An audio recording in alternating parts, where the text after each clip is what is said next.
Bismillahirrahmanirrahim. Assalamu alaikum class 10. Today we are going to start our lecture number 10 about fermentation in biotechnology. Fermentation in biotechnology page 141. Fermentation in biotechnology से आने से पहले हम लोग fermentation जो है वो डिटेल में देख चुके हैं. What is fermentation? It is basically the incomplete oxidation and reduction reactions of glucose.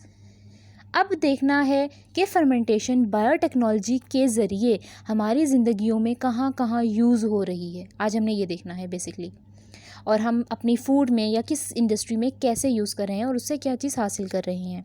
उस पे जाने से पहले सबसे पहले अपने ओल्ड मेथड्स देख लेते हैं कि पुराने वक्तों में लोग क्या करते थे. लोगों को नहीं पता था कि वो माइक्रो ऑर्गेनिजम्स यूज़ कर रहे हैं, यानी बैक्टीरिया या फंजाई वगैरह यूज़ कर रहे हैं अपने खाने में और मज़े मज़े की चीज़ें बनाकर खा रहे हैं. क्यों? क्योंकि ये तमाम माइक्रो ऑर्गेनिजम्स आम आंख से नज़र नहीं आते. लेकिन with the passage of time biotechnology जो है वो एडवांस हुई. हमें पता चला कि ये तमाम चीज़ें जो आज हम खा रहे हैं ये हमें माइक्रो ऑर्गेनिज्म जो है वो प्रोवाइड कर रहा है. कौन कौन सी चीज़ें हैं सबसे पहले देख लेते हैं. योगर्ट, दही, चीज़, आपके पनीर, पिकल्स, आपके अचार, सॉसेजेस आपके बेसिकली वो मीट का जो है वो प्रोडक्ट्स हैं जो कि आप अपने पिज़्ज़ा वगैरह में यूज़ करते हैं. सोया सॉस, आपके सॉसेज हैं, वाइन, बियर और स्पिरिट. ये तमाम प्रोडक्ट्स पहले वक्तों में भी इस्तेमाल होते थे, लेकिन उन लोगों को बायोटेक्नोलॉजी का कोई नो हाउ नहीं थी.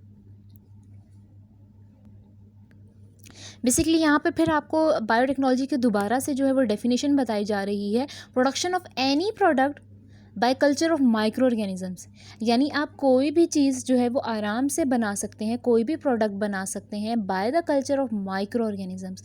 By the culture of micro organisms का मतलब है कि वो चीज़ उसके अंदर माइक्रो ऑर्गेनिजम्स का होना बहुत ज़रूरी है, चाहे वो एक ही सिंगल बैक्टीरिया ही क्यों ना हो.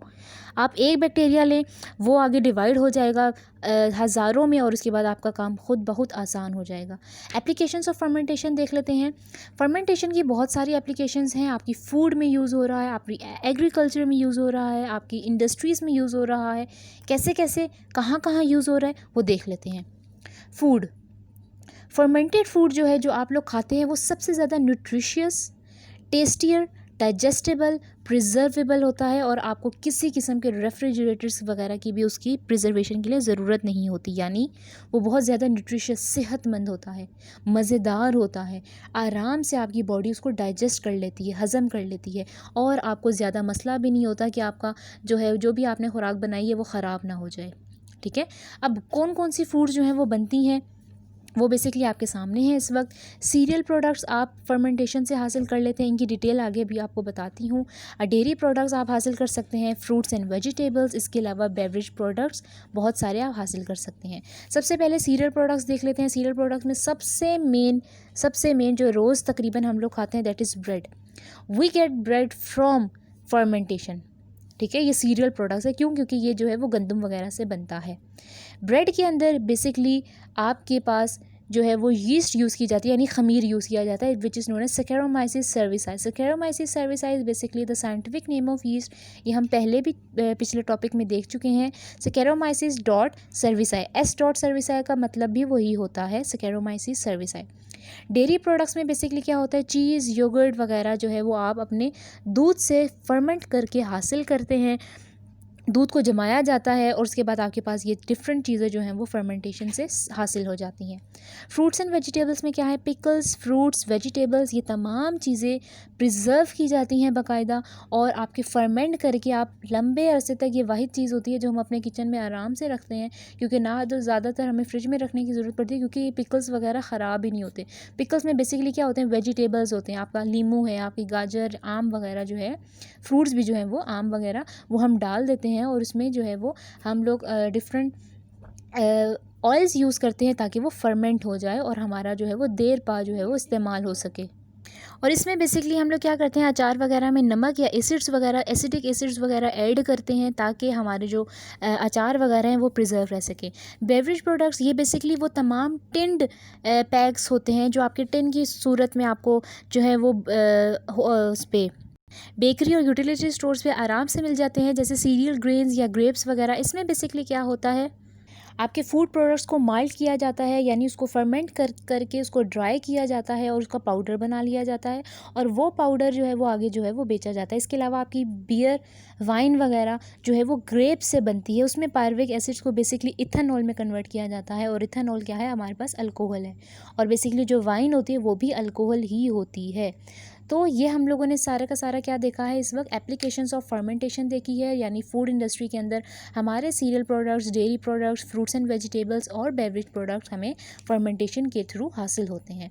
ये बेसिकली हमने सिर्फ और सिर्फ अभी फूड देखा है, अब हम देख लेते हैं इंडस्ट्रीज़ में भी। नेक्स्ट टॉपिक है हमारे इंडस्ट्रियल प्रोडक्ट्स में। ये कुछ आपके पास इंडस्ट्रियल प्रोडक्ट्स जो हैं वो सामने लिखे हुए हैं, जो कि फर्मेंटेशन से ही बनते हैं। प्रोडक्ट्स के नाम जो है वो हमारे पास लिखे हुए हैं, फॉर्मिक एसिड, इथेनॉल, ग्लिसरॉल और acrylic acid. Formic basically micro organism जो हम यूज़ करते हैं फॉर्मिक एसिड बनाने के लिए वो एस्परगिलस होता है। एस्परगिलस जो है वो बेसिकली हमारे पास जो है वो एलजी है, ठीक है, ये एलजी होती है, हम ये इसके अंदर यूज़ करते हैं। और इसकी क्यों यूज़ करते हैं, फॉर्मिक एसिड क्यों बनाया जाता है, क्योंकि ये टेक्सटाइल डाइंग यानी आपका जो कपड़ा वगैरह रंगने में ये यूज़ होती हैं, लेदर ट्रीटमेंट्स, उसके अलावा जो है वो आपके चमड़े की जो चीज़ें होती हैं उसमें बनाने में यूज़ होता है। इलेक्ट्रोप्लेटिंग, आप लोगों ने चैप्टर 9 में केमिस्ट्री में ये डिटेल में पढ़ा हुआ है कि किसी भी कोटिंग में या किसी भी लेयर चढ़ाने के ऊपर जो है वो वहाँ पर यूज़ होता है। इसके अलावा रबर मैन्युफैक्चरिंग के अंदर भी फॉर्मिक एसिड यूज़ होता है। इसके अलावा इथेनॉल जो है वो बनाया जाता है। इथेनॉल जो है वो स्क्लेरोमाइसिस सर्विसाइड से बनाया जाता है, and this is a fungi, ये आप लोग पहले से ही जानते हैं। आप ये स्क्लेरोमाइसिस सर्विसाइड से इथेनॉल क्यों बनाते हैं, क्योंकि ये सॉल्वेंट के तौर पर यूज़ होता है। लेबॉर्ट्री में इसके अंदर ख़ुद बहुत सारी चीज़ें जो हैं वो डिज़ोल्व की जाती हैं, यानी हल की जाती हैं। इसके अलावा इससे हम विनेगर बना सकते हैं और डिफरेंट अपने बेवरेजेस यानी बियर या वाइन वगैरह जो है ये भी प्रिपेयर करते हैं। नेक्स्ट हमारे पास जो प्रोडक्ट है ग्लिसरॉल है। ये ग्लिसरॉल ये भी स्क्लेरोमाइसिस से ही हासिल किया जाता है, जो कि एक फंजाई है, स्क्लेरोमाइसिस सर्विसाई। ये सॉल्वेंट के तौर पर भी यूज़ होता है। इसके अंदर हम प्लास्टिक्स वगैरह में बनाने में भी ग्लिसरॉल यूज़ करते हैं। इसके अलावा कॉस्मेटिक्स और आपके जो डिफरेंट साबुन वगैरह हैं, ब्यूटी सोप्स वगैरह हैं, उसके अंदर भी ग्लिसरॉल जो है वो यूज़ किया जाता है, क्योंकि उससे जो है वो एक स्मूथ सा जो है वो टेक्सचर आता है। It is use in printing as well as sweetener. ये मीठे के तौर पर भी इस्तेमाल किया जाता है और प्रिंटिंग में भी इस्तेमाल किए जाते हैं। आखिरी जो आपका प्रोडक्ट है दैट इज़ आर्किलिक एसिड। आर्किलिक एसिड में बैक्टीरिया नाम है हमारे पास बेसिलस, वो जो है वो यूज़ किया जाता है। और ये आपके पास आर्किलिक एसिड जो है वो बेसिकली क्यों यूज़ की जाती है, बनाया क्यों जाता है, क्योंकि ये प्लास्टिक बनाने के अंदर अच्छा खासा यूटिलाइज होता है। आपके पास अभी मैंने आपके पास कितने प्रोडक्ट्स हैं, formic acid, ethanol, glycerol and acrylic acid. हर प्रोडक्ट किस माइक्रो ऑर्गेनिज्म से बनता है वो भी बताया है, और उसकी आगे से क्या यूजेस हैं आपको वो भी बताई गई हैं। मेन चीज़ आपके पास माइक्रो ऑर्गेनिजम्स है और इनकी यूजेस हैं। आपको पता होना चाहिए कि कौन सा माइक्रो ऑर्गेनिज्म क्या चीज़ बनाने में इस्तेमाल होता है और वो चीज़ आगे आप कहाँ पे यूटिलाइज़ करते हैं। यहाँ तक हमारी हो गई हैं यूजेस यानी एप्लीकेशंस ख़त्म। अगले टॉपिक के साथ इंशाल्लाह मुलाकात होगी। अल्लाह हाफिज़।